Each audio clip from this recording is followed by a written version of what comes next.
Guys, welcome back to my channel. Hope you all are good and healthy. इस video में मैं आपके साथ बीएड सेकेंड ईयर के आपके पेपर थर्ड के कंटेम्प्रेरी इंडियन एजुकेशन जो कि अवध यूनिवर्सिटी का है, उसमें आपको जो मोस्ट इम्पॉर्टेंट जो टॉपिक्स हैं, एक्चुअली जो मोस्ट इम्पॉर्टेंट टॉपिक्स वाला जो वीडियो है, जो मतलब मोस्ट प्रोबेबली जो टॉपिक्स पूछे जाते हैं एग्ज़ाम में, उसको एनालाइज करके लास्ट ईयर्स के पेपर को एनालाइज करके मैंने वो वीडियो बना दिया है। तो आज क्या है, बहुत सारे लोगों का उस पर कमेंट आ रहा था कि उनको जानना था कि उस टॉपिक में अगर उस पर कोई किस तरह के क्वेश्चन आएंगे और उसमें क्या लिखना होगा। तो आज के वीडियो में मैं एक एक टॉपिक को, मतलब आपका जो कंटेम्प्रेरी इंडियन एजुकेशन है, ये इस पेपर का पहला वीडियो है जिसमें मैं फर्स्ट टॉपिक है जो बहुत इंपॉर्टेंट है, वैदिक एरा से रिलेटेड है। उसमें जो मोस्ट इम्पॉर्टेंट क्वेश्चन है, जो बार बार रिपीट हुआ है, जो बार बार पूछा जा रहा है, वो उस पर मैंने ये आपका वीडियो पूरा बनाया हुआ है। इसमें क्या है कि मैं उस क्वेश्चन के लूँगी वैदिक एरा से रिलेटेड जो सबसे ज़्यादा पूछे गए हैं लास्ट ईयर में। तो ये जो मैं आपके साथ शेयर करने वाली हूँ आगे क्वेश्चन, वो आपका बहुत ज़्यादा, यानी कि मैंने 5 साल के पेपर को अब एनालाइज करके वीडियो बनाया था, उसमें से 3 साल ये क्वेश्चन जो है पूछा गया है। हर बार थोड़ा सा लैंग्वेज चेंज करके पूछी जाती है, लेकिन क्वेश्चन यही था, उसकी मीनिंग यही थी, आपको आंसर यही लिखना होगा जो मैं आपको बताऊँगी। और मैं जो भी चीज़ें आपको बताऊंगी वो पॉइंट में बताऊंगी, क्योंकि आई डोंट थिंक सो कि नोट्स बनाना वो ज़्यादा चीज़ें वो दिमाग में बैठती नहीं है। अगर आप पॉइंट में चीज़ों को याद करते हैं तो वो आपके दिमाग में जल्दी बैठ जाती हैं। So without wasting time guys, let's start the video. तो इसका जो क्वेश्चन है, जो मैं आपसे कह रही थी कि बार बार वैदिक एरा में ये क्वेश्चन रिपीट हो रहा है, वो क्वेश्चन है कि आज के युग में वैदिक शिक्षा प्रणाली की प्रासंगिकता की विवेचना कीजिए। ये प्रश्न है इसका। और ये प्रश्न आपका 2 साल लगातार आया है और उसके बाद 1 साल छोड़ के दोबारा फिर ये आया है। मुझे एग्जैक्टली याद नहीं है कि इस ईयर में, लेकिन मैंने 5 साल के पेपर जो अभी 2021 से आप ले लीजिए, 5 साल के पेपर मैंने, सॉरी 2020 से ले लीजिए, मैंने 5 साल के पेपर एनालाइज करके ही ये वीडियो, एक्चुअली पहला वीडियो भी इसी को एनालाइज करके बनाया था और ये वाला वीडियो भी मैं एनालिसिस कर बेसिस पर ही मैं आपका बना रही हूँ कि जो क्वेश्चन बार बार पूछे जाते हैं उसमें आपको क्या लिखना है। तो देख लेते हैं इसमें हमको लिखना क्या है। तो प्रश्न आप समझ गए हो कि आज के युग में वैदिक शिक्षा प्रणाली की प्रासंगिकता की विवेचना कीजिए।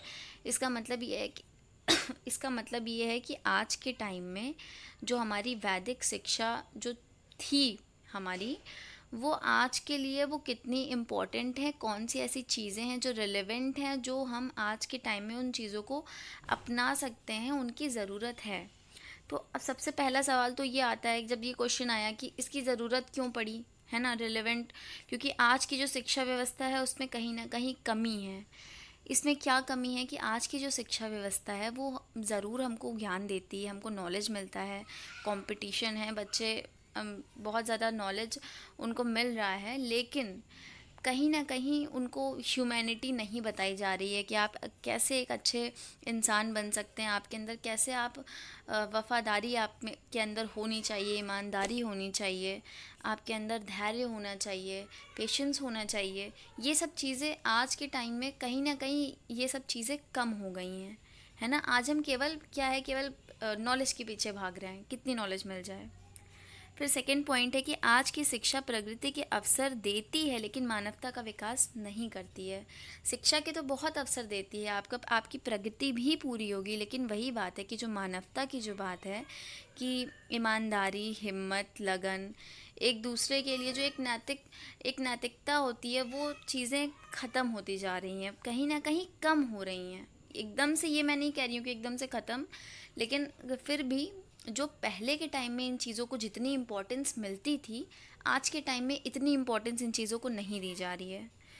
इस वजह से जो थर्ड पॉइंट है कि वर्तमान शिक्षा गुणात्मक की तुलना में मात्रात्मक ज़्यादा है।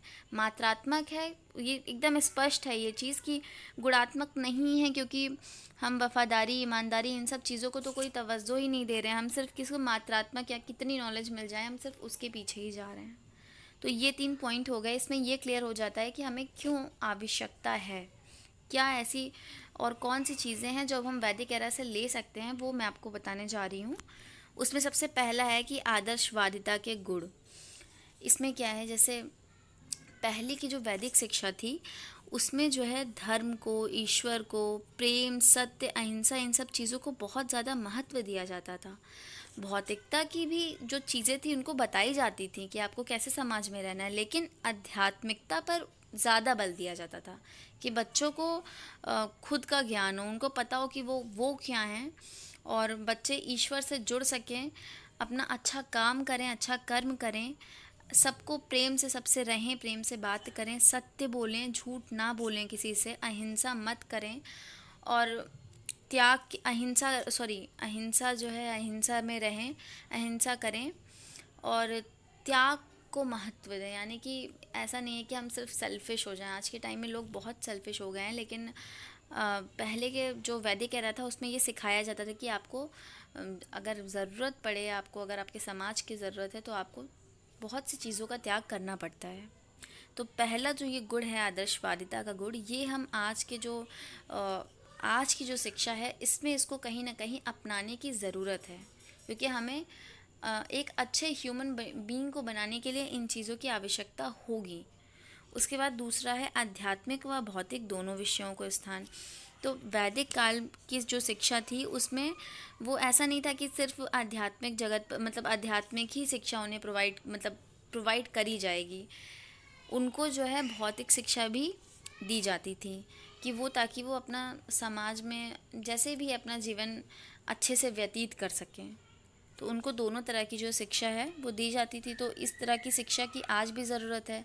ऐसा नहीं, थोड़ा बैलेंस होना चाहिए चीज़ें। हमें हमारी भौतिक विकास है वो तो हो ही, लेकिन हमारा आध्यात्मिक विकास भी हो, हम कहीं ना कहीं ईश्वर से भी जुड़ सकें, हम खुद को भी समझ सकें। फिर वैदिक काल की एक विशेषता विशिष्टीकरण भी है। विशिष्टीकरण किस बेसिस पर होगा? छात्रों की योग्यता की बेसिस पे हम करेंगे, उनकी क्षमता कैसी है, योग्यता कैसी है, उसके बेसिस पे हमें विशिष्टीकरण बच्चों का करना चाहिए।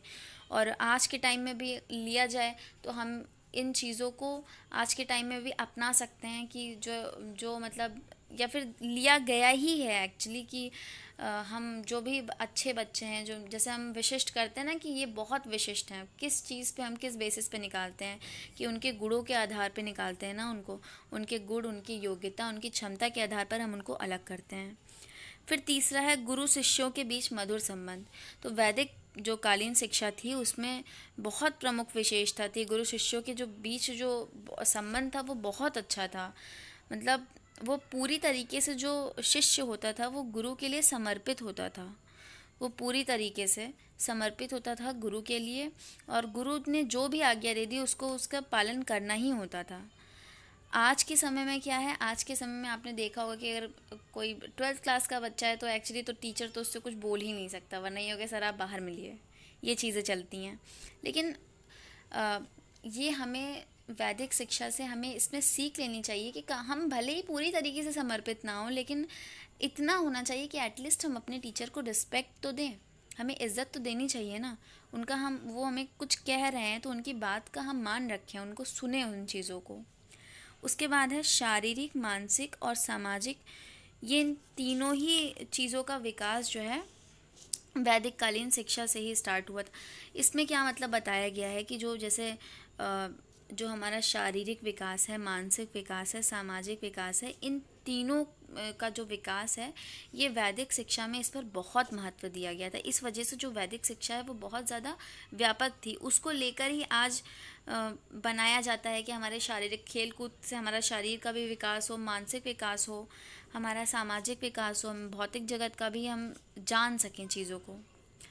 देन उसके बाद है हमारा शिक्षा के सार्वभौमिक एवं सार्वकालिक उद्देश्यों का निर्माण भी क्या है, वैदिक जगत से हमें मिला है। क्यों? इसकी सबसे पहले मतलब ऐसा नहीं है कि सिर्फ हमारे शारीरिक, मानसिक, सामाजिक, नैतिक, चारित्रिक, आप जो भी चीज़ें हैं ये सब चीज़ों का तो विकास होता ही होता है, लेकिन बच्चों के अंदर राष्ट्रीय एकता भी होनी चाहिए, उनके अंदर राष्ट्रीय एकता की भावना होनी चाहिए, अंतर्राष्ट्रीय अवबोध की जो भावना होती है, एक भ्रातृत्व की जो भावना होती है वो उनके अंदर होनी चाहिए कि नहीं ये हमारा देश है, ठीक है। ये आपको कहाँ से मिला? इसकी भी जो शुरुआत थी वो वैदिक शिक्षा से ही हुई, और आज के समय में भी इसको लिया जा रहा है। और हम इसको अगर अच्छे से अप्लाई करेंगे तो बहुत हमारे देश के लिए अच्छा होगा, हमारा देश विकास करेगा।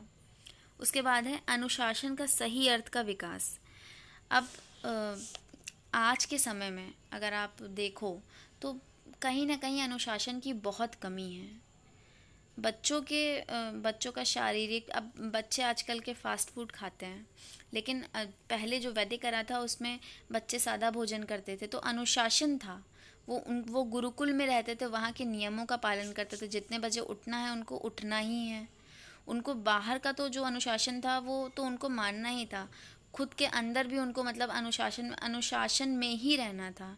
उनको शारीरिक, मानसिक और आत्मिक मतलब संयम में ही रहना था।